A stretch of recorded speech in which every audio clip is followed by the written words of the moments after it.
और अब छत्तीसगढ़ की बारी। उदयपुर में हुए कांग्रेस के चिंतन शिविर की तर्ज पर कांग्रेस राज्य के जिलों में 9 संकल्प शिविर का आयोजन कर रही है। आज प्रदेश के 4 जिलों जैसे कि रायपुर, बिलासपुर, कांकेर, सरगुजा में संकल्प शिविर का आयोजन किया गया। शिविर में पूरे जिलों के कांग्रेस के कार्यकर्ता और पदाधिकारी शामिल हुए। शिविर में बूथ कमेटी, जोन कमेटी के पदाधिकारियों को ट्रेनिंग दी गई। इससे शिविर में पार्टी की नीतियों और विचारधाराओं के संबंध में विस्तार से जानकारी दी गई। रायपुर के शिविर में पहुंचे मंत्री रविंद्र चौबे ने कहा कि आने वाले समय में कांग्रेस की मजबूती के लिए किस तरह से काम करना है, इस पर चर्चा हुई।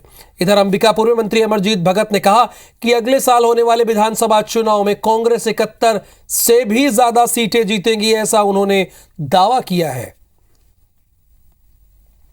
रायपुर में जो प्रस्ताव पारित हुए, सारे प्रस्ताव आने वाले समय में कांग्रेस की मजबूती के लिए किस प्रकार हमको काम करना है, पदयात्रा करना है, भाजपा से लड़ना है और अपने कांग्रेस की मजबूती के लिए किस तरीके से हम आगे बढ़ सकें, सारे कांग्रेस के कार्यकर्ता बैठ करके चर्चा कर रहे हैं। आने वाले 2023 के चुनाव में, 2024 के चुनाव में छत्तीसगढ़ में भी और केंद्र में भी हमारी सरकार बनेगी और हमारे नेतागण सजग होकर काम कर रहे हैं, हमारे हर कार्यकर्ता सजग होकर काम कर रहे हैं। संकल्प शिविर के बाद हमारे जो कार्यकर्ता हैं वो सक्रिय होकर और मजबूती से काम करते हैं। और आज का चर्चा बड़ा सार्थक था, लोगों ने अपनी अपनी बात रखी और जहाँ तक कोशिश हम लोगों ने भी किया है कि लोगों को जो प्रश्न कर रहे हैं उनको संतुष्ट करने का प्रयास करें।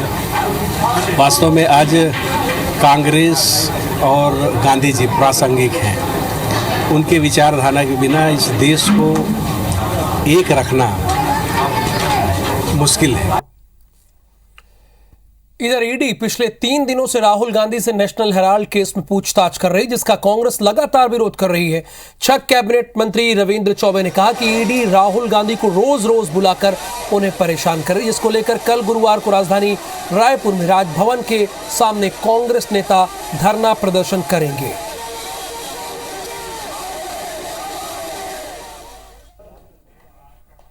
हमारे आदरणीय मुख्यमंत्री जी ने जैसे मांग किया है कि ईडी के दफ्तर में कैमरा लगना चाहिए और जो रिकॉर्ड होता है टेलीफोन का, वो रिकॉर्ड मीडिया हाउसेस तक जाना चाहिए, लोगों को मालूम हो क्या ईडी किसके निर्देशन में काम कर रहा है। देश में जिस तरह की आज स्थिति पैदा हुई उसके लिए नरेंद्र मोदी जी जिम्मेदार हैं। जो काम अंग्रेजों ने नहीं किया उससे ज्यादा खराब काम और देश को, पार्टियों को धर्म और जाति के नाम पे लड़ाने का काम कर रहे हैं और किसी पार्टी का दमन करने का काम कर रहे हैं। ये तो अंग्रेजों से भी ज्यादा खराब काम कर रहे हैं और अगर जरूरत पड़ी तो जो हम अंग्रेजों को भगाने का काम किया वही काम इन लोगों को भगाने के लिए कांग्रेस पार्टी करेगी। सब अपनी कुर्सी बचाने के लिए सब कर रहे हैं और गांधी परिवार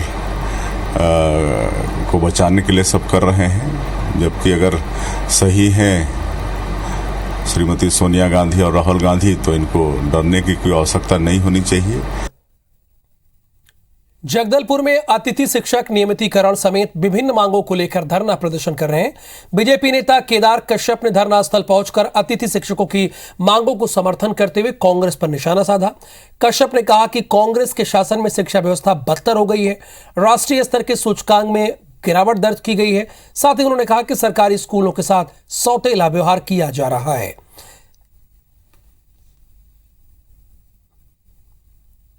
जो शिक्षा व्यवस्था को बदतर किया है, जो स्थिति आज पूरे प्रदेश की है, आज राष्ट्रीय स्तर के सूचकांक में देखेंगे तो हम लगभग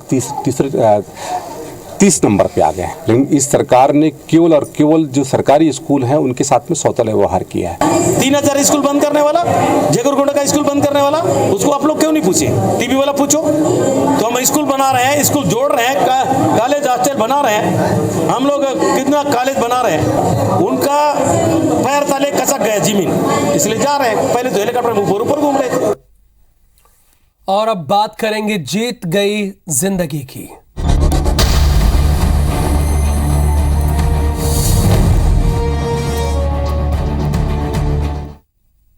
जांजगीर में 10 साल के राहुल को 65 फीट गहरे बोरवेल से सकुशल निकाल लिया गया। 105 घंटे तक चले इस ऑपरेशन में जिला प्रशासन, एनडीआरएफ, एसडीआरएफ, सेना और अलग अलग एजेंसियों ने जी जान लगा दी। मुख्यमंत्री भूपेश बघेल खुद इस पूरे ऑपरेशन का पल पल अपडेट लेते रहे। राहुल के परिवार को भरोसा देते रहे कि चाहे कितनी भी मुश्किलें आए हम उसे सकुशल बाहर निकाल कर रहेंगे। दिल्ली से आते ही सीएम सीधे बिलासपुर में राहुल से मिलने अस्पताल पहुंच गए। वहां हालचाल जानने के साथ साथ ये ऐलान किया कि उसके इलाज और पढ़ाई का पूरा खर्च राज्य सरकार उठाएगी।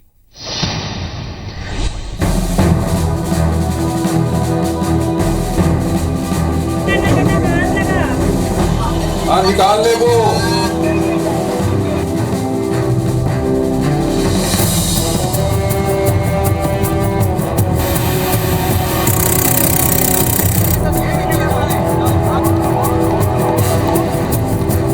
ठीक है बेटा।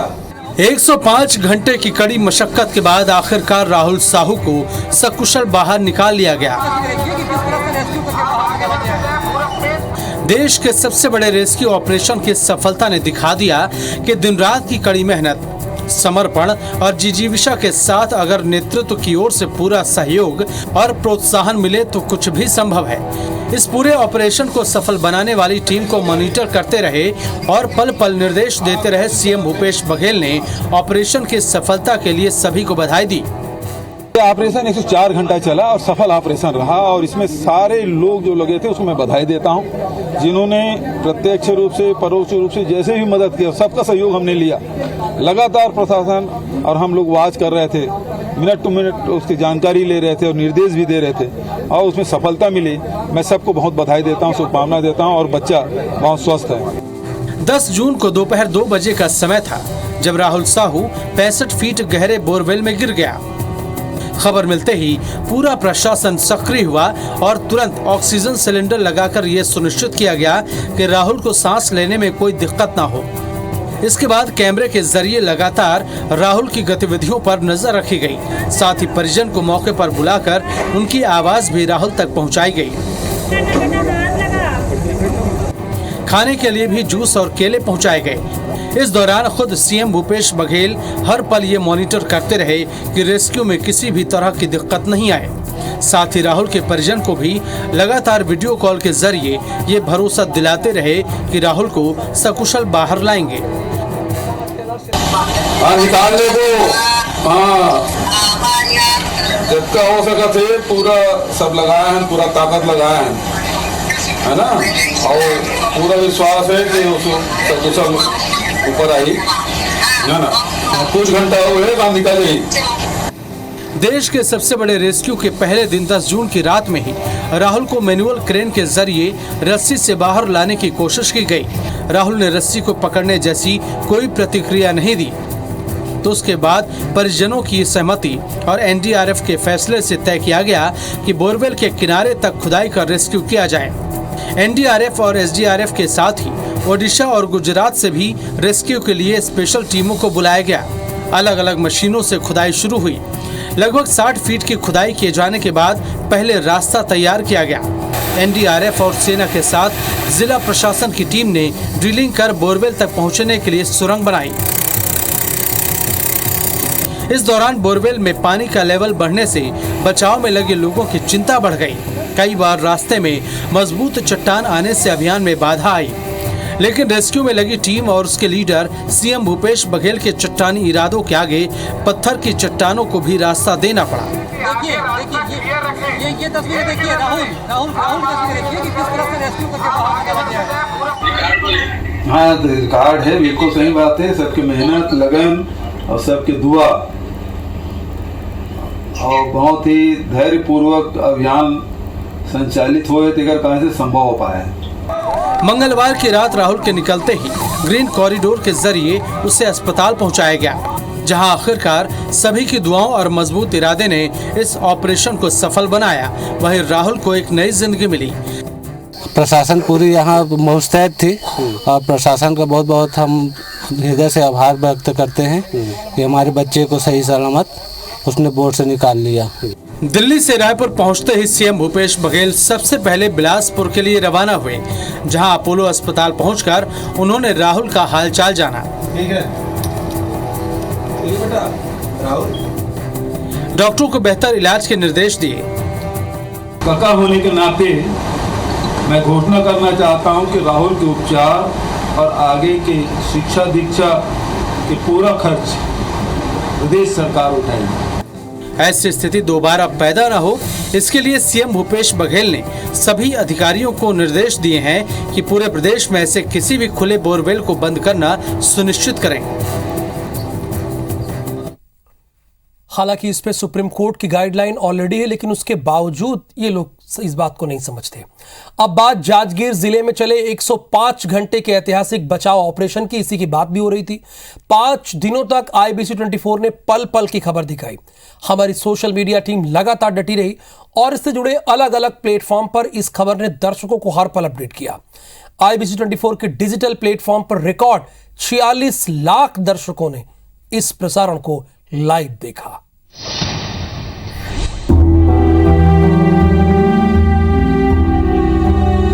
जांजगीर के पेहरीत गांव में 10 साल का बच्चा राहुल साहू बोरवेल के गड्ढे में गिरा और तकरीबन 105 घंटे तक उसमें फंसा रहा।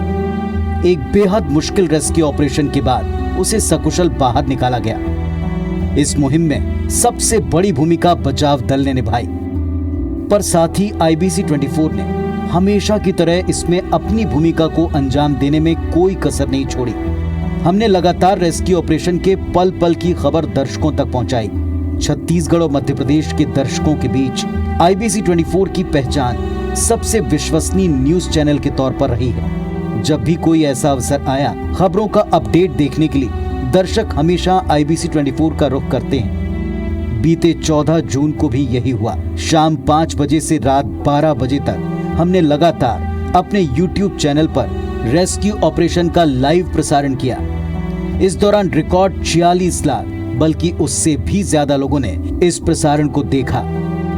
कुछ मौकों पर रियल टाइम में 60,000 लोग एक साथ हमारे YouTube चैनल पर बने रहे। आपका ये समर्थन, आपका ये भरोसा हमारा हौसला बढ़ाने वाला है। ये हमारा आपसे वायदा है। आगे भी हम इसी तरह अपने सरोकारों वाली पत्रकारिता का प्रदर्शन करते रहेंगे।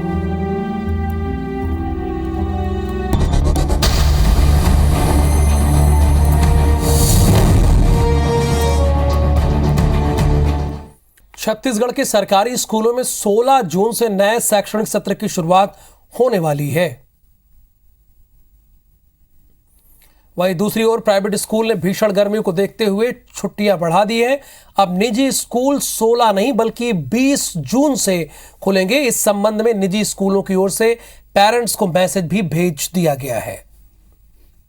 प्राइवेट स्कूल मैनेजमेंट एसोसिएशन ने अपने प्रदेश के सारे सदस्यों से सभी जिलों में अपील की है कि अगर गर्मी की स्थिति यही रहेगी और गर्मी ऐसी पड़ती रहेगी तो जिले अपने हिसाब से स्कूल खोलना डिसाइड कर सकते हैं, उसको टाल भी सकते हैं।